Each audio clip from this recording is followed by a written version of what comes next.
ECL के Charanpur OCP का कार्य बीते रविवार से स्थानीय चरणपुर हाटतोला इलाके के ग्रामीणों ने पुनर्वसन और मुआवजे की मांग पर ठप रखा है। विषय को लेकर प्रशासन समेत ईसीएल अधिकारियों द्वारा ग्रामीणों के साथ कई बार बैठक हो चुकी है, पर बिना मुआवजे और पुनर्वसन के मांग पर डटे ग्रामीणों के सामने पूरा सिस्टम लाचार है। मंगलवार भी ईसीएल अधिकारियों ने ईसीएल के भूमि पर अतिक्रमण कर रहे ग्रामीणों को बैठक के लिए बुलाया, परंतु ग्रामीण ने पहले पुनर्वसन और मुआवजे देने के बाद बैठक पर बैठने की बात कही।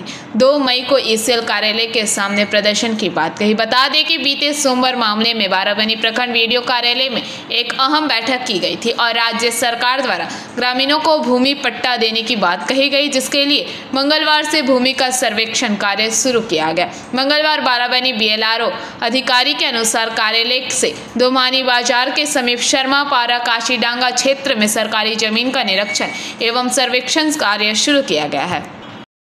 माइंस এখন বন্ধ, গ্রামবাসীরা এখন কোনো লিখিত কিছু জানায়নি, আমাদেরকেও জানায়নি, ইসিএল ম্যানেজমেন্টকেও জানায়নি। এখন কি জন্য বন্ধ রেখেছে, দাবি দাবা কি সেটা তো বলতে হবে। আমার তো যেটা মনে হয় যে গ্রামের শিফটিংয়ের জন্য হতে পারে। শিফটিংয়ের জন্য তো অলরেডি তো ইসিএল পয়সা দিচ্ছে, কিছু লোকের চেক এসে গেছে, কাল কিছু লোকের চেক দেওয়া হয়েছে। এবার যদি আমাদের শিফটিংয়ের জন্য প্রবলেম থাকতে না, ম্যানেজে কথা বলতে পারে। কারণ কন্টিনিউ মাইন্স বন্ধ করে রেখে তো আন্দোলন করে কোনো লাভ হবে না। কোন গ্রামের বেশি ঝামেলা করছে? ইসিএল তো রাজি আছে, হাটতলা গ্রাম। এদের কোনো দাবি ফাবি এরকম কিছু বলছে না? দাবি এখন কিছু বলেনি, জাস্ট লেডিস ম্যাক্সিমাম লেডিসরা আসছে, মাইন্স বন্ধ করে দিয়েছে, বললো ইসিএল ম্যানেজমেন্ট কথা বলবে, ইসিএল ম্যানেজমেন্ট কথা বলবে, ওরা যাবে। দাদা, ঊর্ধ্বতম কর্তৃপক্ষকে জানিয়েছেন কি? আমরা জানিয়েছি, আমরা লিখিতভাবে জানিয়েছি ইসিএলকে। আমার জানাতে বাধ্য থাকলো, আমার তো মেশিন গাড়ি বসে আছে, ম্যান পাওয়ার বসে আছে, বসে পয়সা লাগছে আমাদের কোম্পানি লস হচ্ছে, আমরা জানাতে পারতাম। আপনার নাম আর পোস্টটা একটু বলে দেবেন। আমার নাম জয়ন্ত ব্যানার্জি, অনুসারদা কোম্পানি প্রজেক্ট ম্যানেজার।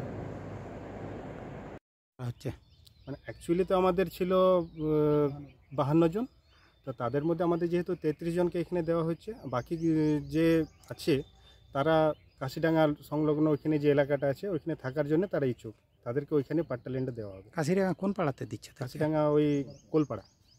ওইখানে কতজনকে দিচ্ছে মোটামুটি? ওইখানে এখানে যেহেতু 33 জন, বাকিটা ওইখানে যাবে। বাকি হচ্ছে আপনার কত 19 জন, 19-20 জনের মতো, তারা কিন্তু এখানে যাবে।